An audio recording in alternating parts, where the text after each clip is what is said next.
السلام علیکم دوستانو، تاسو یو ځل بیا هم ښه راغلاست وایم.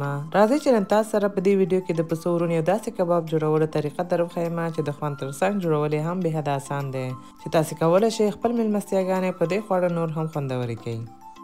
د دې ریسیپي دپاره به یو دانه د پسه مکمل ورون چې تقریبا 2.5 نه تر 3 کیلو به کیږي واخلئ او دې باندې به کټس جوړ کړئ. ورون به دواړو خواو نه تقریبا 3 سانتي متره فاصله کې پرې کړئ چې مسالې بیا ښه صحیح ورته ورسیږي.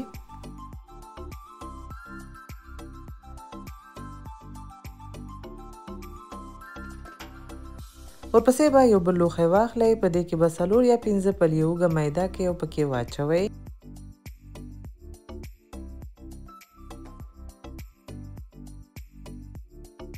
بیا به 2 وړې قاشغې او یا هم د ضرورت په اندازه مالګه، 1 غټه قاشغه سرکه، 2 غټې قاشغه د سیخ کباب مساله، 1 وړه قاشغه د سره مرچکو پوډر، 1 وړه قاشغه کورکمن، 1 وړه قاشغه دانه‌دار سره مرچک، 1 وړه قاشغه تور مرچ،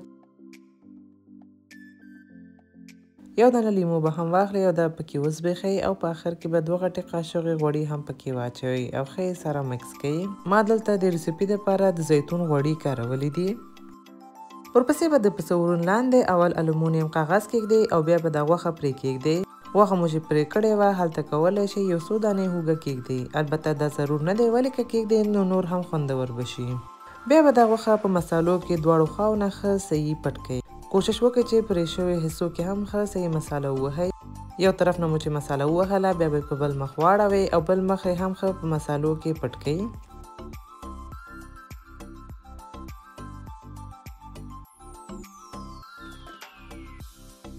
بیا به دا ورون په الومنیم کاغذ کې ښه صحیح پټ کړئ او په تیار ګرم شوي داش کې په 200 درجو کې 2 ساعتو دپاره پخه کړئ.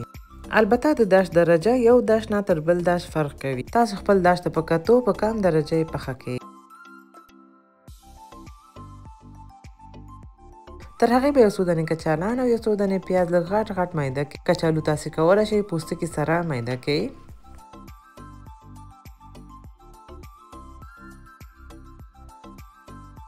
2 ساعته بعد به غوښه داش نه وباسئ، الومنیم کاغذ به ترې لرې کړئ او د میده شوي کچالو پیاز به یې څنګ ته کېږدئ او په سر به یې لږ مالګه او لږ سره مرچک وشیندئ. بیا به یې دوباره الومنیم فایل ترې راتاو کړئ او دوباره 1 ساعت دپاره پخه کړئ.